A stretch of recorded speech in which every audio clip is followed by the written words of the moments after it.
সূরা ওয়াকিয়ার 5টা আয়াত আপনার জীবন বদলায় দিবে। فلولا إذا بلغت الحلقوم এবং তখন যখন তোমার প্রাণ তোমার একদম গলা কণ্ঠের কাছে চলে আসছে, অর্থাৎ আল্লাহ আযজা ওয়া জাল বলছেন যখন তোমার মৃতপ্রায় وأنتم حينئذ تنظرون এবং তোমরা অসহায়ের মতো তাকায় আসো। কাদের দিকে? তোমার ছেলের দিকে, তোমার স্ত্রীর দিকে, তোমার স্বামীর দিকে, তোমার বাবা মার দিকে। কারণ তুমি বুঝতেছো তুমি আর বেশিক্ষণ তার সাথে থাকতে পারবা না, তুমি অসহায়।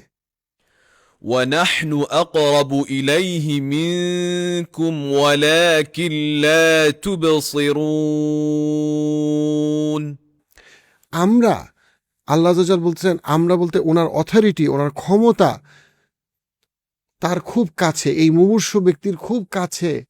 কাদের থেকে? তার মা, তার বাবা যারা বসে আছে।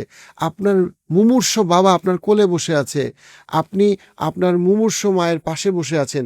আল্লাহ আযজা বলছেন কিন্তু তার আরো অনেক কাছে আল্লাহর ক্ষমতা, আর তার আরো কাছে আল্লাহর কর্তৃত্ব এই মুমূর্ষু রোগীর। আপনার কাছে মনে হচ্ছে আমার বাবা তো আমার কাছে মারা যাচ্ছে, কিন্তু না, আপনার আরো অনেক কাছে, আপনার বাবার আরো অনেক কাছে আছে আল্লাহর ক্ষমতা।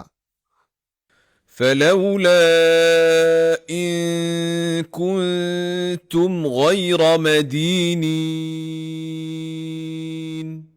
আল্লাহ প্রশ্ন করছেন, যদি তোমরা মনেই করো যে তোমাদের কখনো বিচার হবে না, তোমরা এত ক্ষমতাবান, তোমাদের কোনো বিচার হবে না, তোমাদের কারোর সামনে দাঁড়াইতে হবে না, কারোর সামনে তোমাকে জমা খরচের হিসাব দিতে হবে না, ترجعونها